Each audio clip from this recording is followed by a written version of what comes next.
Welcome to today's topic of flare-ups, and I'm going to give you some tips as we move forward to be able to handle flare-ups.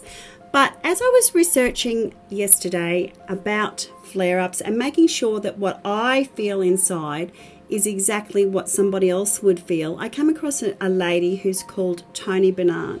Now, Toni Bernard's actually an author of 3 different books, and she wrote an article that hit so close to home. I actually thought she was inside my head. I thought she was inside my head and she was inside my body. And when this happens, it means that it's a really, really good article. So the books that Toni's written are How to Be Sick, How to Wake Up, How to Live Well with Chronic Pain and Illness. So I found what she wrote here to be absolutely spot on. So I'll just talk quickly about the 7 points that she's made here. And they are 7 ways to survive a flare-up when you're chronically ill, and it helps you prepare for your symptom flare-up. Now, we all know that day-to-day life with a chronic illness is something that we all cope with, but when a flare-up comes along, it can come along really, really quickly. And it can happen in the blink of an eye, or it can just gradually come in. It can be something that we've caused to come in by the likes of maybe overworking, over-exercising, not getting enough sleep, not looking after ourselves properly, and not recognizing the symptoms. Or it could be that maybe you don't have any symptoms and all of a sudden, wham, it's got you. So it's inevitable that the consequences of a flare-up will come along somewhere in your life when you've got a chronic illness. So her first tip here is don't fight it. And I absolutely understand this one because it reminds me that when I go in and I fight it, my mindset actually changes and I feel like saying, go away, I don't want to feel this lousy today, rack off, nick off. I don't want my life to be like this.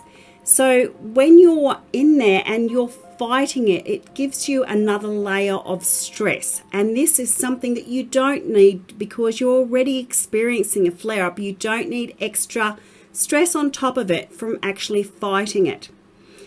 So what it can do is it can actually send your pain levels right through the roof, absolutely through the roof.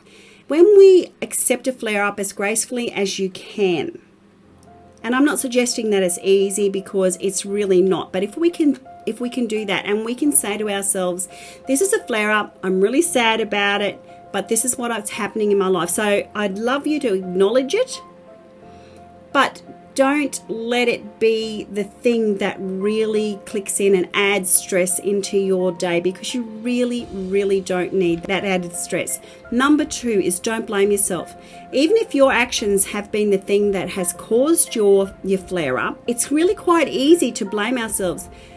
For me, I'll just give you a quick little example here. I'm actually in a flare-up at the moment. I've got osteoarthritis and my hands are really flaring. My joints are all aching and my muscles are hurting something terrible. And I can absolutely 100% know that it is from overworking, using the keyboard too much, and for my muscles it's from over-exercising. So don't blame yourself when these things can happen because what you can do is you can actually learn from it. You can learn through your own actions and learn not to blame yourself, but learn to become aware. Look, there might be something there that really does lead to a flare-up for you, like myself, but there might be things there that don't lead to a flare-up and it can just come on like that and wham, you're in the middle of it. So if you can't learn from your mistakes and move forward, don't worry about it because sometimes the symptoms are there, sometimes they're not. It's when you actually have an aha moment that you can turn that into something that's being extremely valuable, something that'll help you move forward in the future. For me, it's like when I'm working on the computer and it turns into a flare-up and I can go, oh, aha. Well, now that's extremely valuable to me because the next time that I think that I'm overworking, I can go, okay, and back it off a little bit. So you can live and learn as long as you are very aware of what sets you off, and there might not be something that sets you off. So don't blame yourself if you've got in there and there is something that has set you off. Do not do that. You know, we would not blame somebody that we loved if they had done it and they had set themselves off into a flare-up, we wouldn't do that. So treat yourself like you would treat somebody else. Number 3 is postpone any non-essential tasks. And this is absolutely vital when you're in the middle of a flare-up. Do not do anything that's additional because it will only add to what is happening in your body now. Look for the simplest tasks that you have to do. Make a list, your must-do tasks. And then prioritize these tasks into 2 lists. And when you do that, you can actually have your first list as your absolute must-dos, and everything else can go on your second list. Everything on your second list can wait for another day because they are not absolutely essential.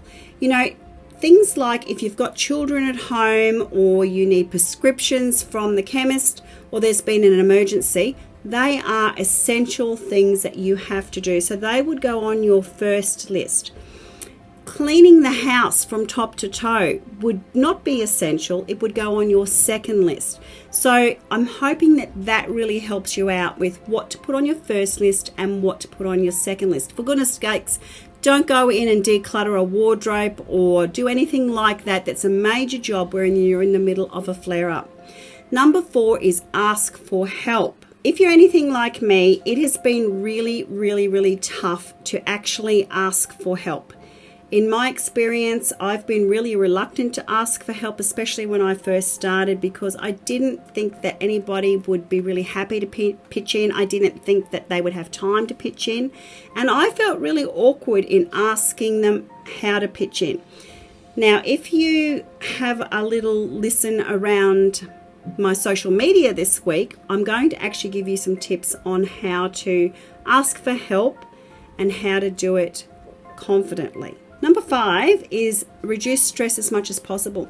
When you're in the middle of a flare-up, we get enough stress in our lives because of the flare-up, but we need to be able to eliminate some of that stress. So we don't need to add any more stress into our lives because that will actually make our chronic illness worse. It makes our flare-up worse. So we want to be able to reduce, even if it's only a little bit here and there.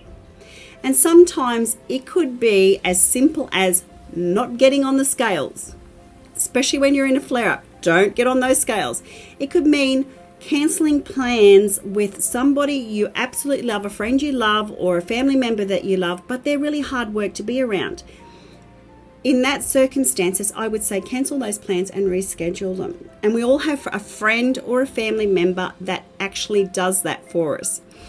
So it could be reminding yourself that you don't need to do those non-essential tasks. Keep those for another day. Some of the really good ways that I have learnt how to reduce my stress is meditation, journaling, but taking a warm bath, watching a TV, movie, something that's funny, listening to my favourite piece of music, reading a great book. It's tough when you're in the middle of a flare-up to even laugh. So find something that will make you laugh. And that leads me into number 6, pampering yourself. Now, everything that we've mentioned above is all a source of pampering yourself. It's all really great things to do, like cancelling out plans, don't do self-blame, all of these things. And that's all great aspects and acts of self-compassion, the ultimate way to actually pamper yourself. Then this leads us on to, I can always go back to my baseline and I can always remind myself that life is unpredictable and ever-changing. My flare-ups could last a week, they could last a month, or they could come and go in the matter of hours. And yours will probably be the same. They might not be the same every time.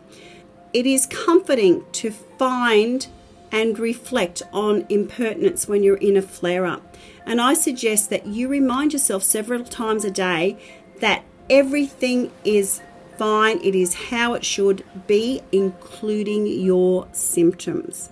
And that sometimes can be a little bit hard to get your head around. They're the 7 tips that I've brought to you today that Tony has put out there.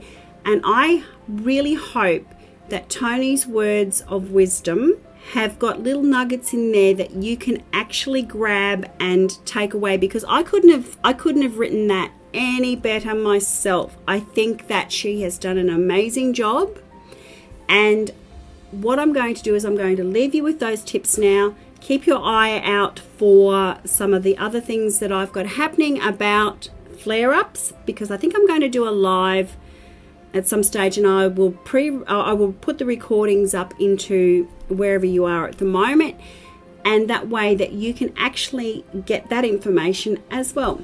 So for today, that's much love, light and laughter coming your way from Deb, and I will talk to you all soon. Bye. If you found this video helpful and you really liked it, give me a thumbs up, hit subscribe and leave me a comment. I'll see you in the next video.